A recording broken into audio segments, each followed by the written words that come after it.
হবে, দলীয় গাড়ি যাওয়ার কোনো প্রয়োজন নেই। আপনারা যে জায়গায় আছে সেখানে শান্তভাবে দাঁড়িয়ে থাকুন। মা এই ঘর দিয়ে প্রবেশ করবে, এই মন্দিরের পশ্চিম পাশে যে গেট রয়েছে এই গেটে প্রবেশ করবে মা। অতএব রাস্তায় গিয়ে অনেক ভিড় করার কোনো দরকার নাই। আপনারা যেখানে দাঁড়িয়ে রয়েছে সেখানে দাঁড়িয়ে থাকুন, সেখান থেকে আপনারা দেখতে পারবেন এই পশ্চিম পাশে যে গেট এই গেটেই মা আসবেন। মায়েরা আপনারা চিরঞ্জিত হালদার 4 নম্বর পদের ভলেন্টিয়ার চিরঞ্জিত হালদার, তুমি যেখানে থাকো না কেন কমিটি বক্সে চলে আসো। চিরঞ্জিত হালদার 4 নম্বর পদের ভলেন্টিয়ার, তোমরা যেখানে থাকো তুমি যেখানে থাকো না কেন আমরা তিনজন মায়ের কমিটি বক্সে চলে আসো।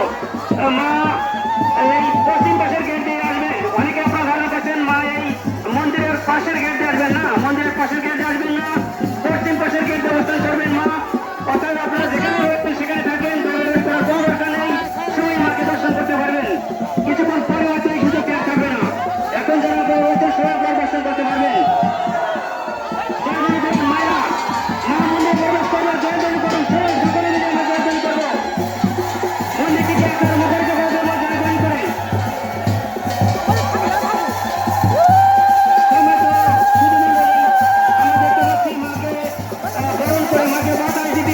আস্তে আস্তে মাকে নিয়ে মন্দিরের দিকে আসছেন। মা মন্দিরে প্রতিষ্ঠিত হবে আর কিছুক্ষণের মধ্যেই। আপনারা মাকে আসার পথ সুগম করে দিলেন। মন্দিরের মাকে নিয়ে মন্দিরে প্রবেশ করানো হবে।